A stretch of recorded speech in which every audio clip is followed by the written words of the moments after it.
Buenas tardes, jóvenes. Vamos a continuar con el análisis de flujo isentrópico en el tercer módulo del curso de Mecánica de Fluidos 2. Y adelantábamos en la clase anterior que ya vamos a empezar a resolver o a determinar formas cuantitativas de resolver problemas o expresiones que nos van a permitir resolver problemas en forma cuantitativa. Así que vamos a empezar a determinar esas relaciones de flujo isentrópico específicamente para los gases perfectos. Y las relaciones que vamos a determinar aquí nos van a, o que vamos a encontrar en estas primeras diapositivas, nos van a permitir comparar un estado local con su propio estado de estancamiento. Y después aprenderemos a utilizarlas a lo largo de la trayectoria del flujo en el caso de flujo isentrópico. Para un estado local, la diferencia entre su entalpía de estancamiento y su entalpía local es la energía cinética. En el caso de un gas perfecto, esto está dado por esta expresión, de tal manera que si despejamos de esta ecuación la temperatura de estancamiento, esto es igual a T más V cuadrado entre 2 Cp.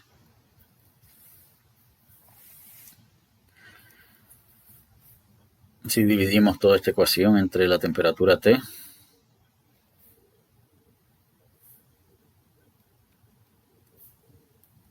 obtendríamos que T sub 0 entre T es igual a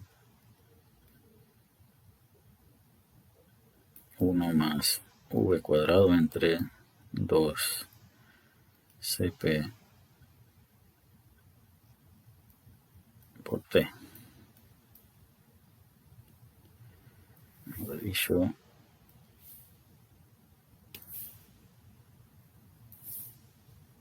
sí, hemos dividido toda la ecuación entre T, así que aquí debe aparecer esta T.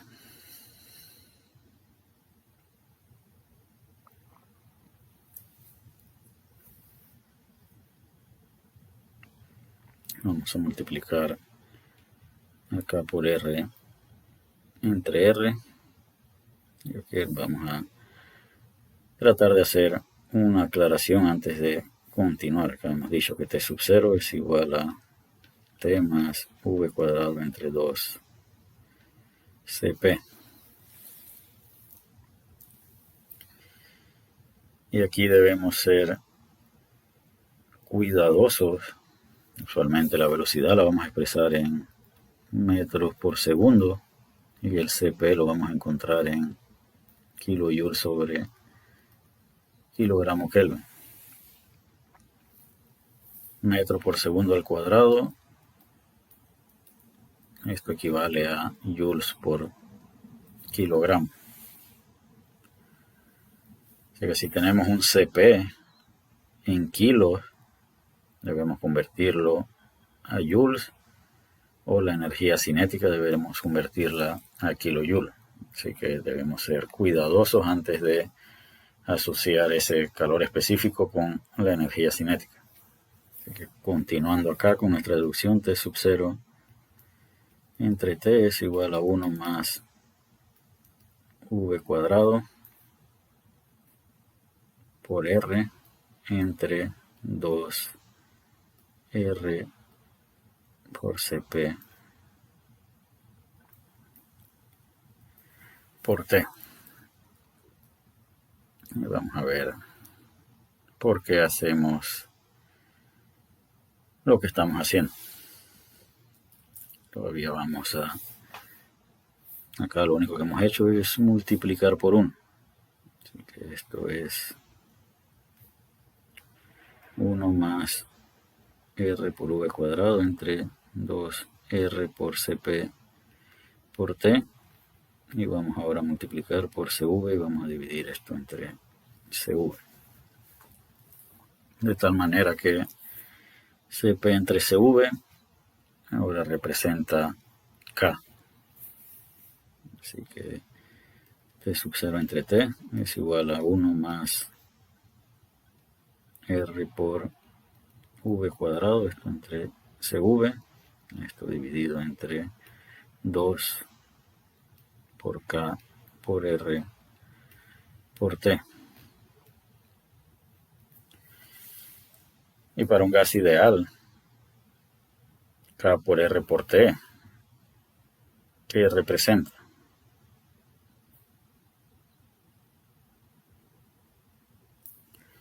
K por R por T representa la velocidad del sonido al cuadrado en un gas ideal.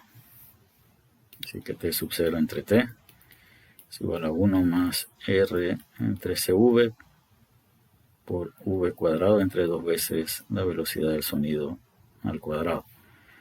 T sub 0 entre T es igual a 1 más un gas ideal, esto es Cp menos CV, Cp no P sub C,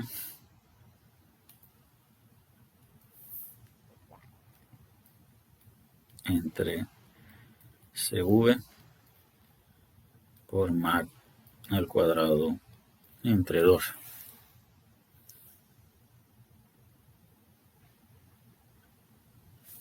Reagrupando el término de acá, obtenemos que T sub 0 entre T es igual a 1 más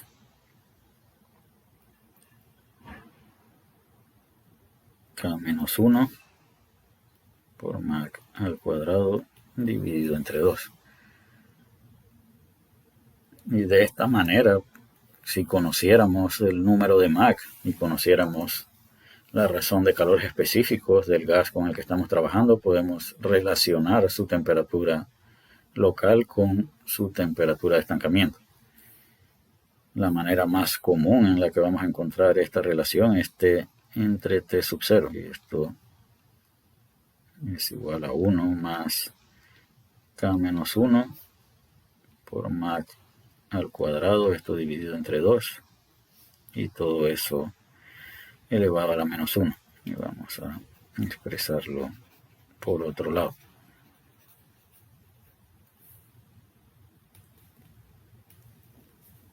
Repito, la manera más común en que vamos a encontrar esta expresión es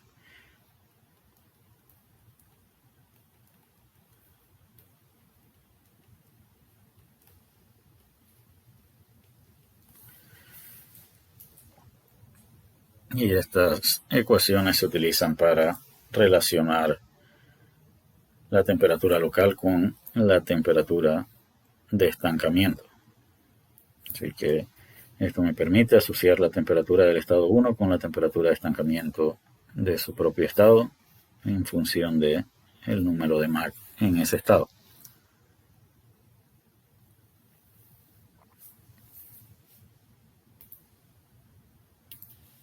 Y aquí están nuevamente deducidas, o más claramente deducida,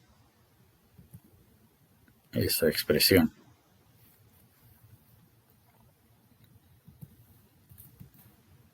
Que, repito, el inverso de esta expresión es la que se utiliza con mayor frecuencia. Una vez que tenemos una relación para comparar la temperatura local con la temperatura de estancamiento, podemos utilizar relaciones isentrópicas de gases ideales para asociar la presión local con la presión de estancamiento. Así que la comparación o la utilización de las relaciones isentrópicas de gases ideales con calores específicos constantes permiten encontrar estas expresiones que comparan la presión local con su respectiva presión de estancamiento. Al igual que las expresiones que comparan la temperatura local con la temperatura de estancamiento, la forma más común en que se van a encontrar estas expresiones son como P entre P sub 0 y Rho entre Rho sub 0, es decir, estas mismas ecuaciones pero con el exponente negativo. Acá dice las relaciones isentrópicas sirven para relacionar un estado local con su respectivo estado de estancamiento. Sin embargo, su utilidad va a ser un poco más amplia en el caso de los procesos isentrópicos. Y acá nos preguntan si el proceso es isentrópico a lo largo del recorrido, ¿qué ocurre con las propiedades de estancamiento? Ya habíamos en la clase anterior señalado que en el flujo isentrópico las propiedades de estancamiento permanecen constantes. ¿Y eso qué significa? Vamos a suponer que quisiéramos comparar dos estados locales. Vamos a suponer que acá conocemos el número de Mach en 1 y acá conocemos el número de Mach en 2. Y acá conocemos pues, P1, por decir algo. Y queremos determinar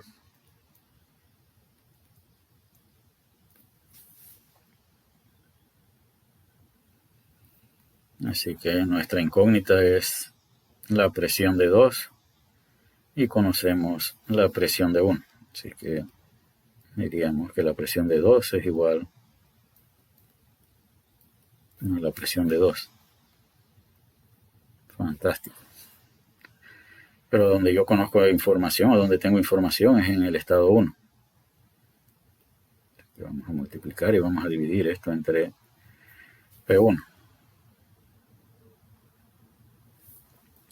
Al conocer la presión de 1 y el número de Mach en 1, podemos conocer la presión de estancamiento en 1. Porque acá multiplicamos y dividimos por P sub 0,1. Y acá vamos a hacer lo propio con P sub 0,2. Y que acá multiplicamos una vez por 1, 2 veces por 1 y 3 veces por 1. ¿Cuál es el propósito de haber multiplicado 3 veces por 1? Ahora podemos expresar esto como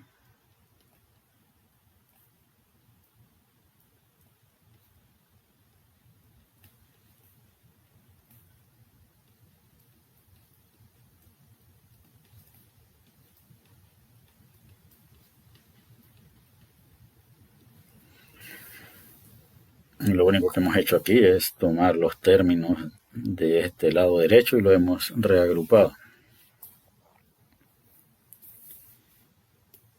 P sub 0,1 entre P1 compara la presión de estancamiento del estado 1 con la presión local del estado 1. P2 entre P sub 0,2 compara la presión del estado 2 con su respectiva presión de estancamiento. Así que esa relación está sujeta a esta ecuación. ¿Y de qué depende esta relación de presión de estancamiento a presión local? Depende del número de Mach en 1. ¿De qué depende esta relación de la presión de 2 con la presión de estancamiento 2? Depende del número de Mach en 2.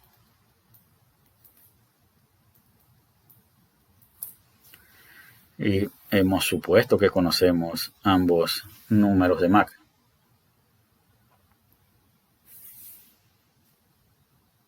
Así que estas relaciones pueden ser evaluadas al sustituir el número de Mach en esta ecuación. Solo faltaría comparar la presión de estancamiento en 2 con la presión de estancamiento en 1. Sin embargo, si el flujo es isentrópico, hemos determinado en la clase anterior que P sub 0 es constante en el caso de flujo isentrópico, de tal manera que P sub 0,2 es igual a P sub 0,1 y esto es igual a 1. Así que fácilmente podríamos determinar la presión del estado 2.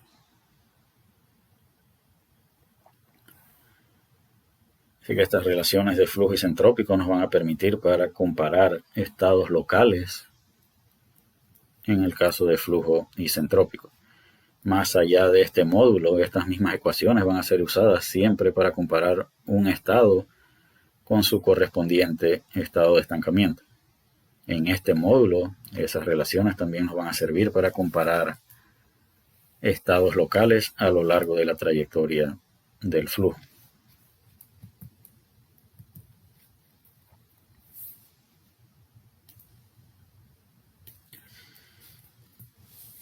Cuando Mach es igual a 1, habíamos indicado o habíamos definido esto como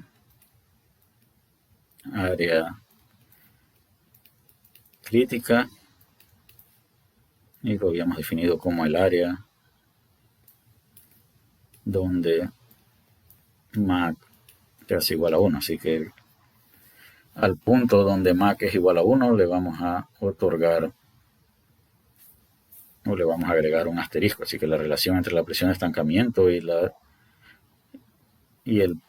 temperatura local en el punto donde Mach es 1 es T sub 0 entre T sub 0 crítica, y ocurre cuando el número de Mach se hace 1. Lo mismo en la comparación de la presión a la presión crítica, presión de estancamiento a presión crítica, y densidad de estancamiento a densidad crítica. Lo único que hemos hecho es tomar estas expresiones y sustituir el número de Mach por 1. Veamos ahora el caso de las toberas y vamos a ver por qué usualmente se usa la palabra tobera, aunque más adelante vamos a considerar una definición más adecuada para lo que realmente es una tobera. Entonces, si yo asocio esta palabra con lo que muestra esta figura, el estudiante va a decir o va a recordar la definición que se daba en el curso de termo, donde una tobera estaba asociada con una reducción de área. Repito, esta no es la definición general de lo que es una tobera. Sin embargo, en el caso que muestra esta figura, tenemos una reducción de área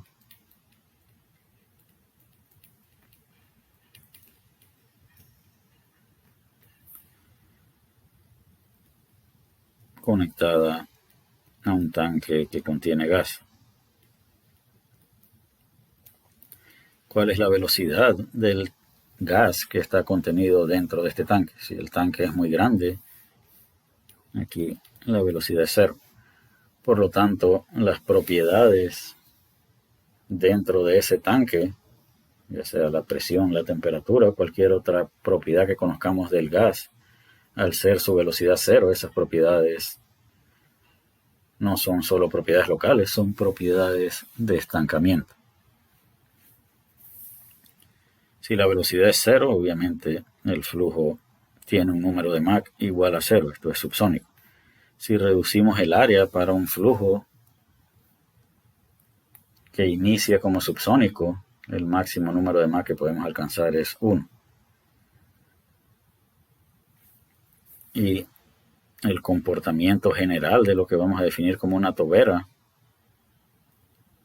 es válido para una reducción de área cuando el flujo es subsónico. Así que siempre que tengamos una reducción de área conectada a un tanque, es imposible que el flujo en esa reducción de área llegue a supersónico. Y acá la velocidad es 0. Si reducimos el área, la velocidad debe aumentar. ¿Hasta cuánto puede aumentar esa velocidad? Puede aumentar hasta que el número de Mach sea igual a 1. Y a lo largo de todo este dispositivo, el número de Mach debe ser subsónico. El máximo número de Mach que podemos encontrar será a la salida e igual a 1. Así que repito, el comportamiento general de las toberas es observado en una reducción de área siempre y cuando el flujo sea subsónico. Cuando lleguemos al caso de dispositivos convergentes divergentes, es posible que en una reducción de área tengamos flujo supersónico y su comportamiento en una reducción de área no sea el esperado de una tobera, sea igual al esperado en un difusor. Así que por lo pronto vamos a asociar la reducción de área con la tobera bajo las características de que el flujo proviene de un tanque o de un depósito donde la velocidad es cero. ¿Qué factores afectan el flujo de masa? El área es siempre importante. El flujo de masa es densidad por velocidad por área. La presión de estancamiento, es decir, la presión en el tanque, va a ser importante o va a afectar el flujo de masa. La entalpía de estancamiento también va a ser importante, o la temperatura de estancamiento en el caso de un gas ideal va a ser importante en la determinación del flujo de masa y la presión del receptor. ¿Cómo se define la presión del receptor? La presión del receptor no es más que la presión del medio donde se va a descargar. Aquí vamos a suponer que esto está al ambiente, por lo tanto la presión del receptor es la presión del ambiente. En sus problemas de mecánica de fluidos 1, usted suponía que cuando venía un flujo de un líquido desde un tanque y descargaba la atmósfera, la presión era igual a la presión atmosférica. En ese caso, la presión del ambiente es la presión del receptor. Así que hemos dicho que estos dos parámetros son importantes en el flujo de masa y este parámetro es importante. Vamos a suponer que P sub 0 fuera también la presión ambiental. Y acá es la presión del receptor es igual a la presión ambiental. Estos dos gases están a la misma presión. Para que haya un flujo tiene que haber un diferencial entre la presión de estancamiento y la presión de receptor. Si no hay tal diferencial de presiones, no habrá ningún flujo de masa. Así que en los dispositivos convergentes el área disminuye, el flujo de masa, si definimos un eje X, y acá definimos un punto 1, acá un punto 2, acá un punto 3 y acá un punto de salida que llamamos S. A condición de proceso estacionario dice que el flujo de masa en 1 tiene que ser igual al flujo de masa en 2, igual al flujo de masa en 3, igual al flujo de masa en la salida. Sin embargo, el área 1, el área 2, el área 3 y el área S son todas diferentes. Que para satisfacer ese criterio de flujo de masa, si este varía, estos dos también tienen que variar para satisfacer el principio de conservación de masa. Vamos a evaluar el efecto que tiene la presión del receptor sobre el flujo de masa. La ecuación que mostramos aquí es la relación entre la presión del receptor, la presión de estancamiento y la presión local. Entonces vamos a suponer que eso lo estamos aplicando justo en este punto. Esa ecuación en realidad compara la presión de estancamiento a la salida.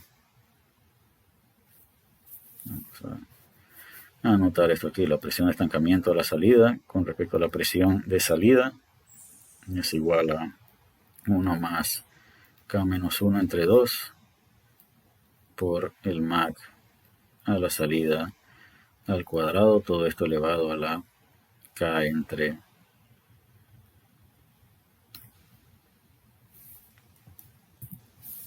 K menos 1.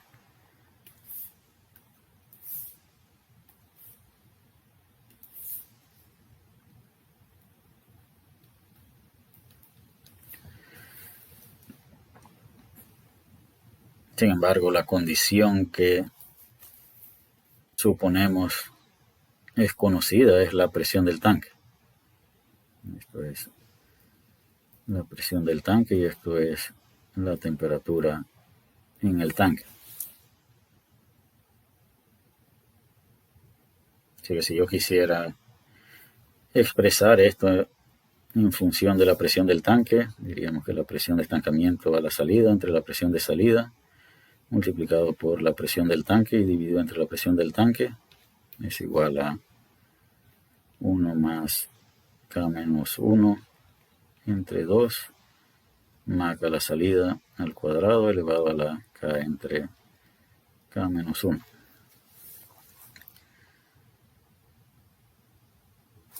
Y podemos reordenar esto como la presión en el tanque entre la presión de salida es igual a la presión, multiplicada por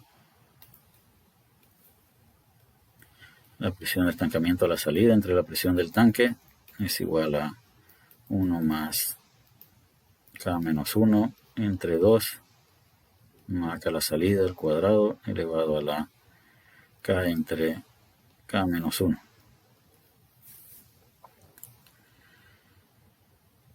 El título de esta diapositiva, o el subtítulo, dice flujo isentrópico en verde. Eso supone que el comportamiento a lo largo de la trayectoria del flujo es isentrópico.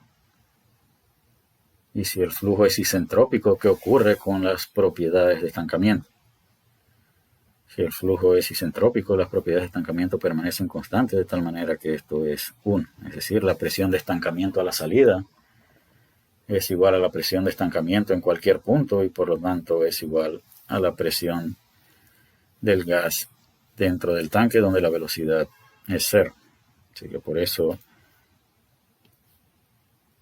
esta ecuación compara la presión del tanque con la presión a la salida. Y vamos a ver, variando el número de Mach a la salida, a qué valor va a atender esa presión de salida. Entonces, el eje X de esta ecuación tiene presión de estancamiento entre presión de receptor. A medida que vamos aumentando esa relación, es decir, a medida que vamos haciendo más pequeña la presión de receptor comparada con la presión del tanque, el número de Mach a la salida va a ir aumentando. Sin embargo, acá todo esto muestra que el flujo es subsónico. Y si disminuimos el área en un flujo subsónico, el límite que vamos a alcanzar es de Mach igual a 1.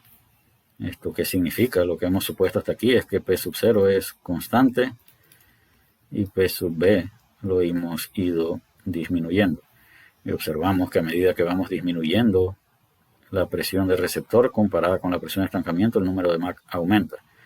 Pero ¿qué pasa cuando llegamos a este punto? Cuando llegamos a este punto decimos que el flujo está estrangulado.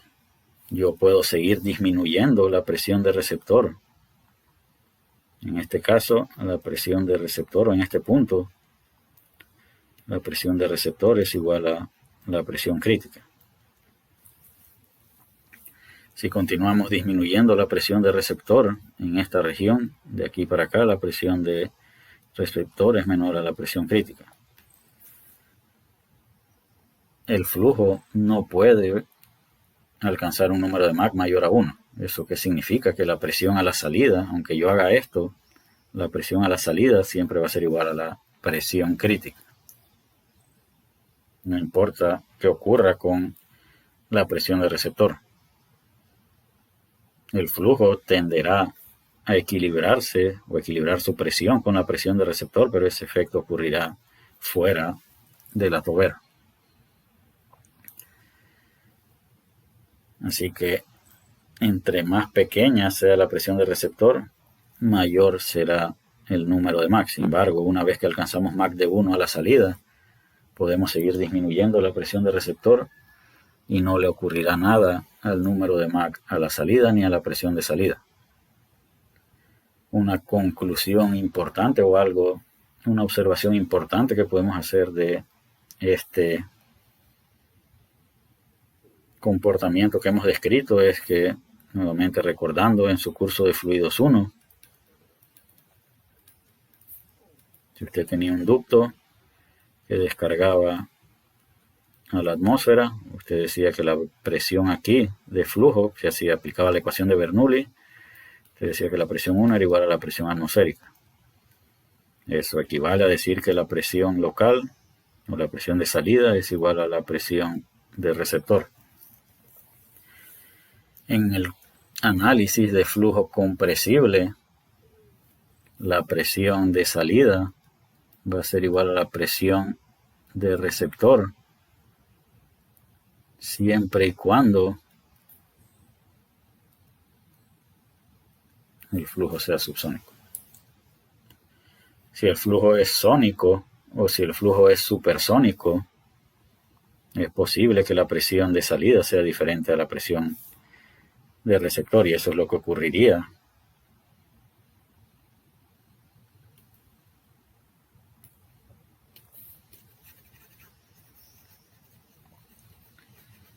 en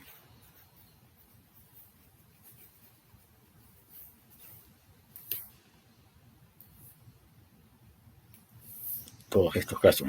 De aquí para acá, la presión de salida siempre es igual a la presión de receptor.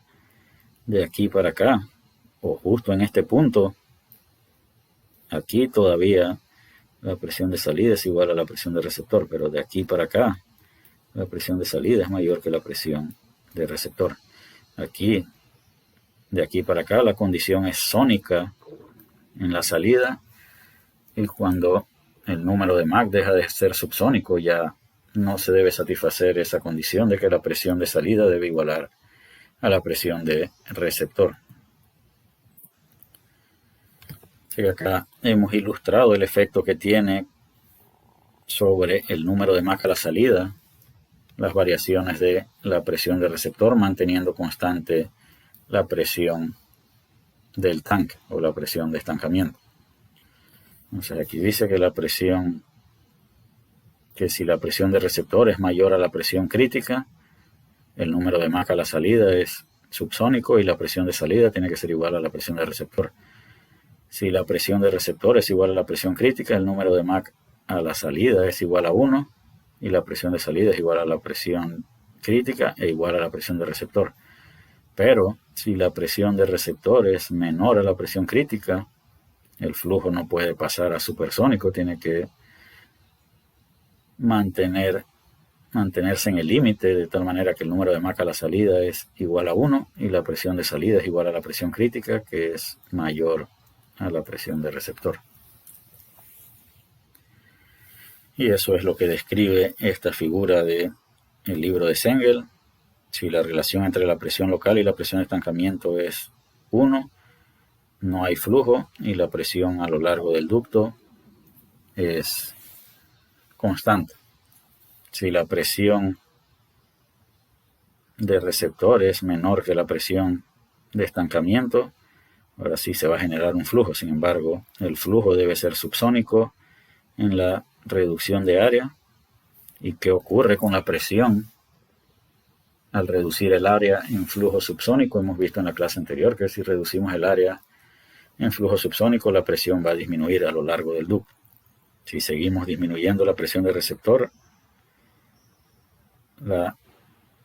el efecto en el número de Mach será tal que la presión a lo largo del ducto disminuirá más rápidamente y alcanzará el punto donde Mach sea 1 a la salida. De aquí para abajo se modifica la presión del receptor, pero lo que ocurre dentro del ducto no se modifica, pues la presión de salida es presión crítica, el flujo ya está estrangulado. Entonces vamos a evaluar eso desde el punto de vista del flujo de masa. Aquí el flujo de masa es 0.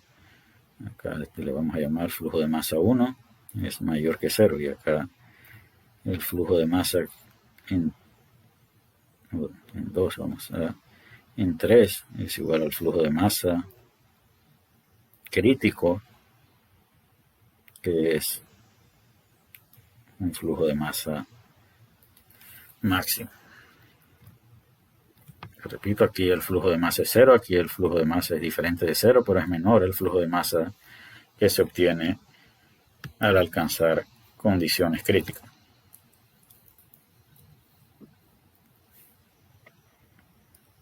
Vamos a ver cuantitativamente ese efecto. Vamos a suponer que la geometría del ducto es fija y que las propiedades de estancamiento también son fijas. El flujo de masa decíamos que es igual a densidad por velocidad por área, y esto lo conocemos desde los cursos de fluidos 1 y termo 1. En función de la densidad de estancamiento, la densidad local puede ser evaluada en función de el número de Mach.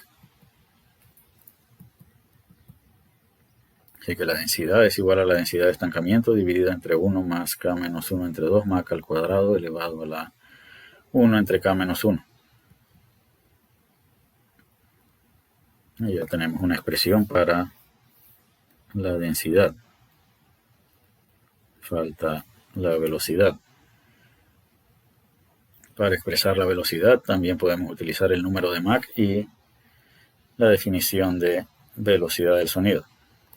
Así que acá lo que hemos hecho es multiplicar y dividir por KRT.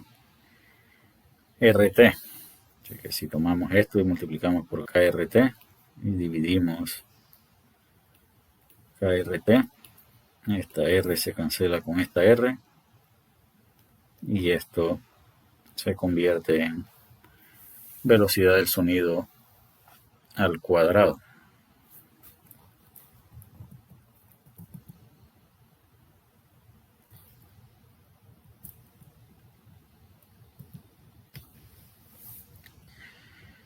Así que aquí aparece el número de Mach y acá nos quedó pues una raíz de KRT que combinada con esta nos podemos eliminar esta y ponerla a la 1/2 acá.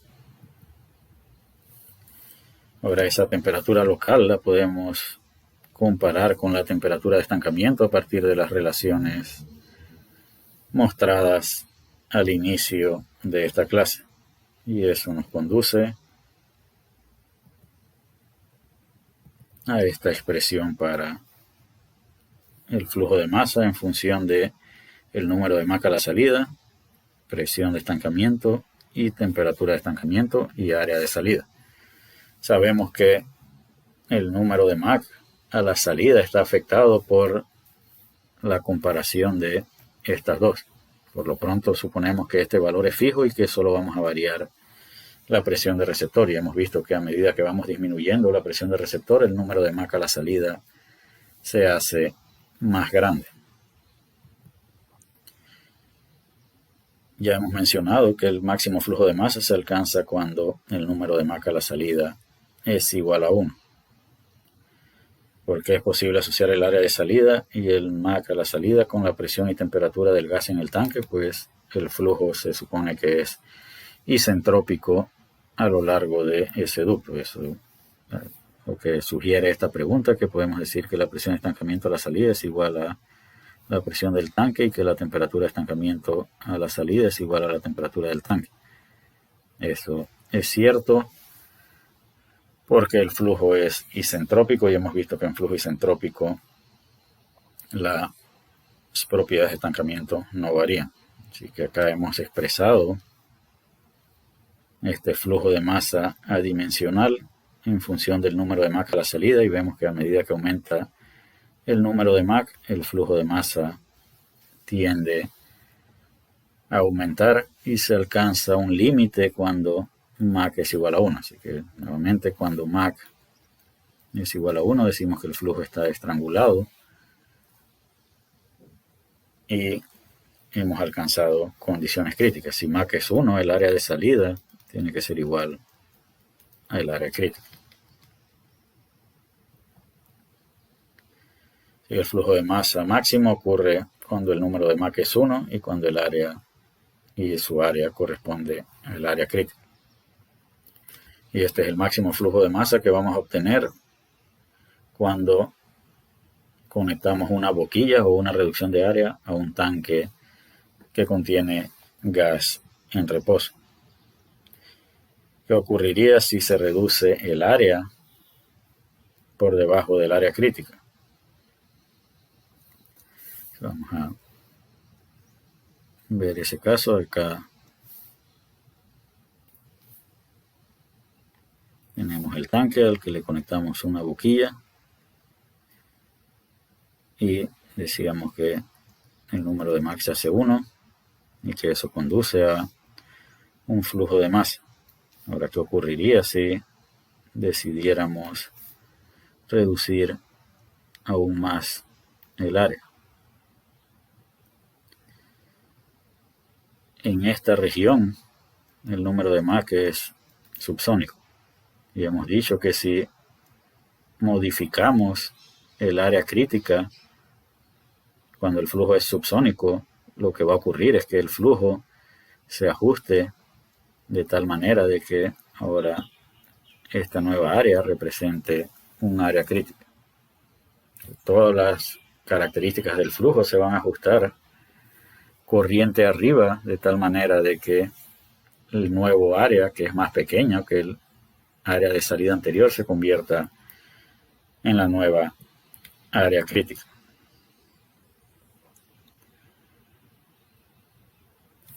Y cuando definimos las propiedades o comparamos las propiedades locales con las propiedades de estancamiento, mostramos de qué manera podíamos utilizar esas relaciones para comparar propiedades a lo largo de la trayectoria del flujo. Un parámetro que es muy importante para, de igual manera, comparar propiedades. En ese caso, decíamos que aquí había un punto 1 y acá había un punto 2, donde conocíamos el número de Mach en 1, la presión de 1, y acá conocíamos el número de Mach en 2 y queríamos conocer la presión de 2. Y usábamos relaciones que comparaban presiones con presiones de estancamiento y decíamos que la presión de estancamiento en estos dos puntos era igual para poder determinar la presión en 2. Pero ¿qué ocurriría si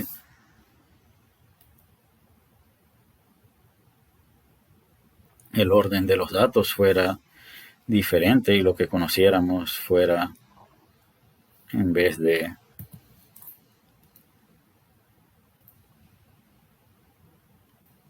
las presiones o los números de Mach, conociéramos el área? Así que lo que vamos a hacer es comparar el flujo de masa en cualquier punto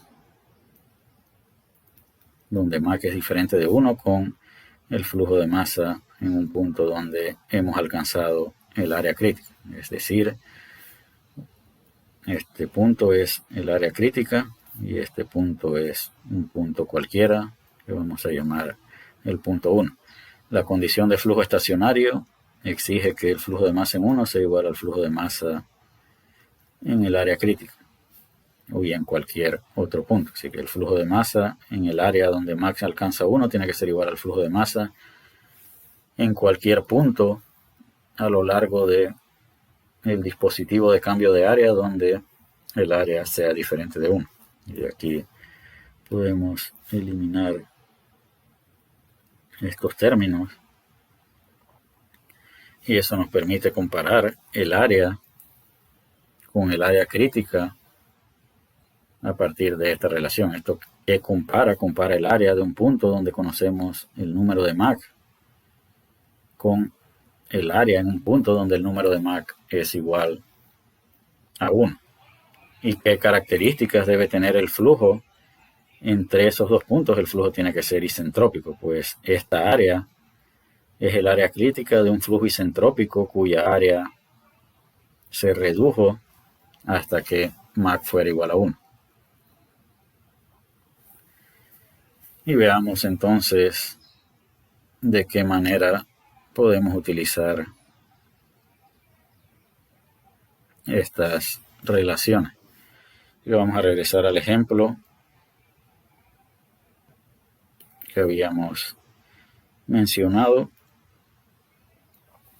Y antes de utilizar estas relaciones debemos señalar que estas relaciones de área entre área crítica siempre tienen que ser mayor a 1.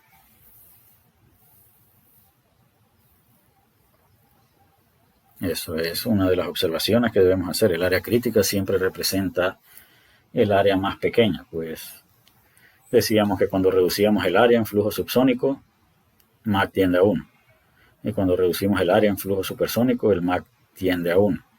Así que el área más pequeña, ya sea en un flujo subsónico o supersónico, es el área donde Mach alcanza 1. Otra observación que debemos hacer para esta relación es que para una misma relación de área entre área crítica, siempre habrán dos números de Mach que satisfacen ese criterio, un Mach supersónico y un Mach subsónico.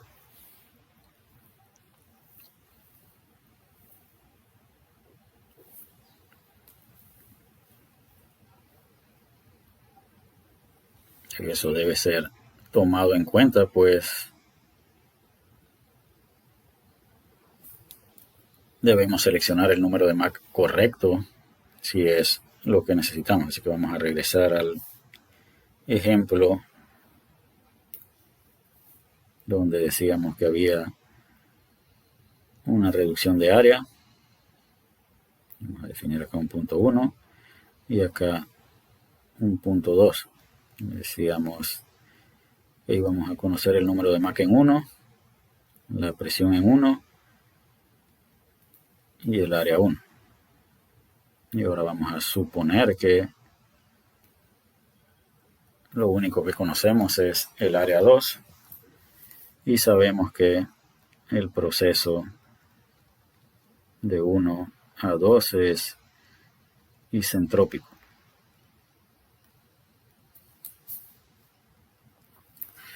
Así que eso es lo que conocemos de este problema y necesitamos determinar la presión de 2.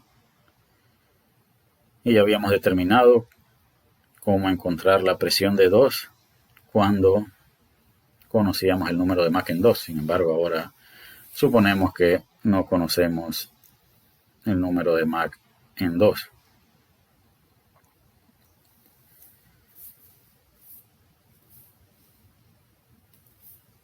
El punto 2 puede ser el punto donde Mach es 1, como puede ser cualquier punto a lo largo del flujo donde no se alcanza el número de Mach en 1. Vamos a ver qué significa eso.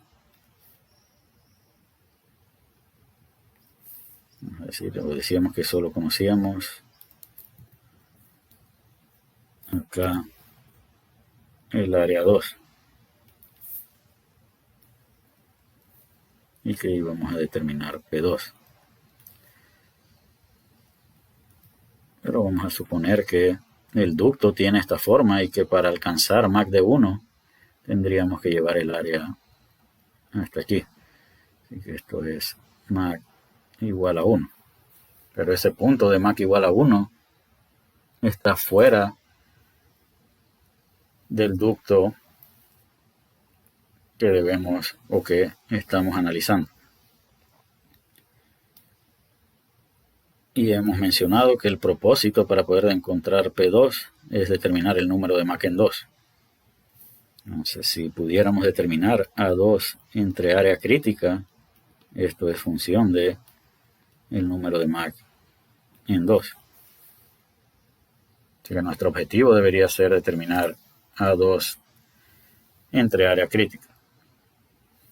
Entonces, acá nuevamente podemos manipular A2 entre área crítica es igual, y vamos a llamarlo esto área crítica 2, es igual a A2 entre área crítica 2 por A1 entre A1 por el área crítica 1 entre el área crítica 1.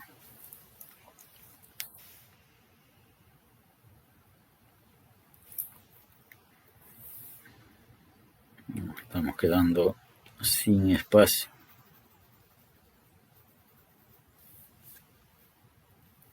Y por lo pronto vamos a obtener el espacio de esta manera. Ahora, el área 2 entre el área crítica 2 es igual a el área 2 entre el área 1 por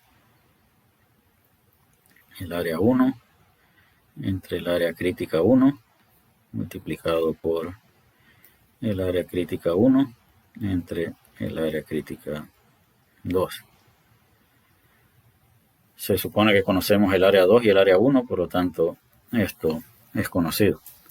¿De qué depende la relación entre el área 1 y su área crítica? Depende de el número de Mach en 1. Y si el flujo es subsónico entre 1 y 2, eso quiere decir que el área crítica asociada con este estado es igual al área crítica asociada con este otro estado. Para que el área crítica sea modificado, tiene que haber algún tipo de irreversibilidad o algún tipo de efecto que lo modifique. Si el flujo es isentrópico, el área en el que se va a alcanzar Mach de 1 nunca va a variar. Por lo tanto, esto es igual a 1. Así que esto lo podemos encontrar de la ecuación y esto es parte del problema. Así que vamos a anotar ese resultado acá para revivir la ecuación que debemos utilizar.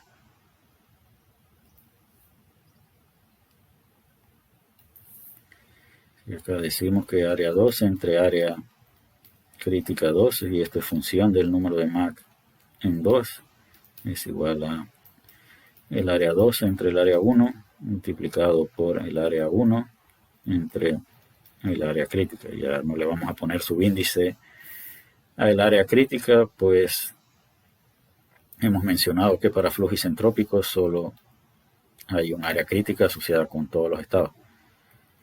Y ya podemos borrar esta ecuación.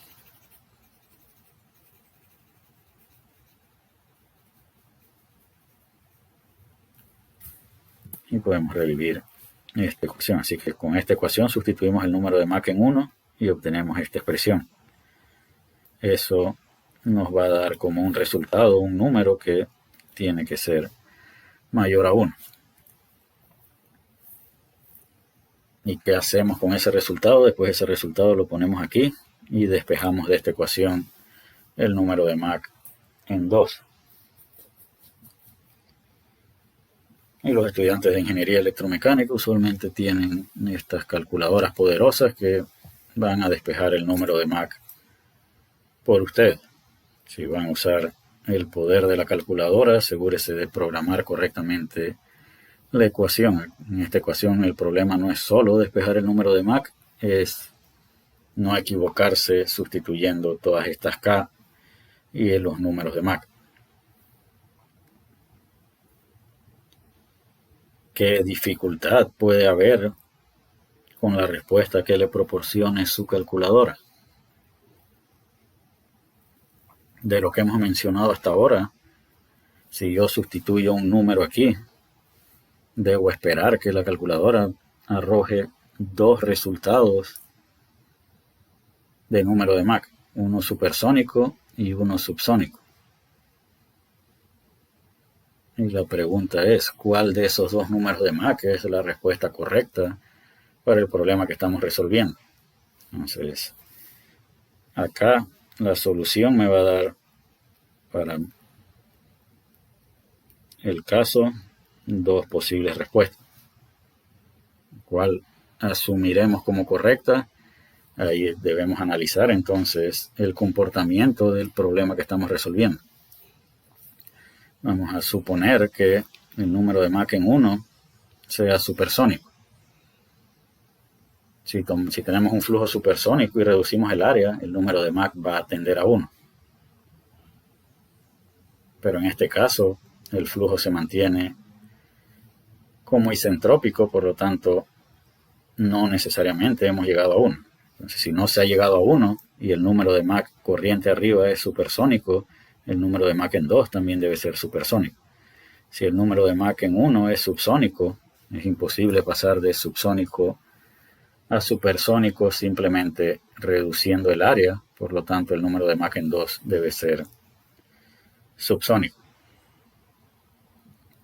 ¿Qué otra alternativa tenemos si no queremos arriesgarnos a sustituir todos estos valores en la calculadora para despejar o para que la calculadora nos despeje el número de Mach?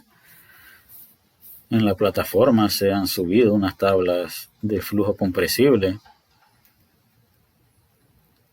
donde hay tablas de flujo isentrópico y entre las características en función del número de Mach que se pueden determinar en esa tabla está la relación de área entre área crítica.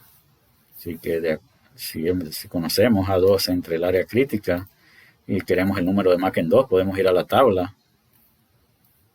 Ya para ir a la tabla tenemos que haber decidido si el número de Mach en 2 tiene que ser supersónico o si el número de Mach en 2 tiene que ser subsónico. Si ya hemos decidido que el número de Mach es subsónico, entonces vamos a la tabla y buscamos cuál debe ser el número de Mach correspondiente a esa relación de área entre área crítica.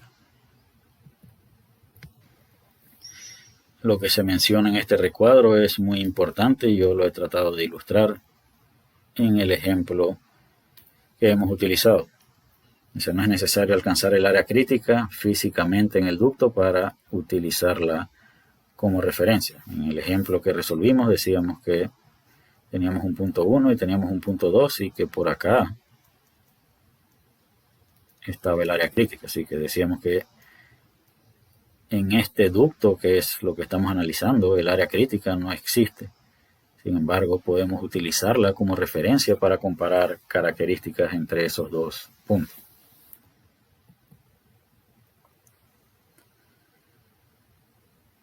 Para evaluar el efecto de las propiedades de estancamiento en el flujo de masa, ahora vamos a suponer que el que se mantiene fijo es la presión de receptor, así que la presión de receptor ahora es un valor fijo y el área de salida sigue siendo un valor fijo. Aquí se observa que a medida que vamos incrementando las propiedades de estancamiento, se incrementa el flujo de masa máximo que podemos alcanzar en la salida de este dispositivo. Otro parámetro importante, otro parámetro que es útil, que está tabulado en las tablas de flujo compresible que se han proporcionado a través de la plataforma, es este Mach asterisco. ¿Y qué representa este Mach asterisco? Este número de Mach asterisco compara la velocidad en un punto con la velocidad en otro punto donde Mach es 1. ¿Eso qué significa? Si yo defino acá mi punto 1 y esto es el área asterisco, aquí Mach es igual a 1 y la velocidad es igual a la velocidad del sonido. Entonces este Mach asterisco, si yo fuera a evaluar el Mach asterisco en 1, esto es igual a la velocidad de 1 con respecto a la velocidad crítica. Es decir, V1 con respecto a la velocidad del sonido en el punto donde Mach es igual a 1. Así que compara esta velocidad con esta velocidad de acá. Y para aquellos que gustan de utilizar la calculadora, esta sería la expresión para calcular ese parámetro.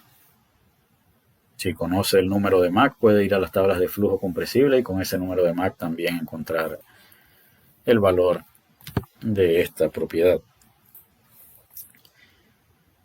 Y con esto vamos a concluir esta grabación y en la siguiente clase vamos a mostrar cómo se utilizan estas tablas en la solución de problemas prácticos, las tablas o las ecuaciones. Así que por lo pronto concluimos aquí y continuaremos en una siguiente grabación. Hasta la próxima.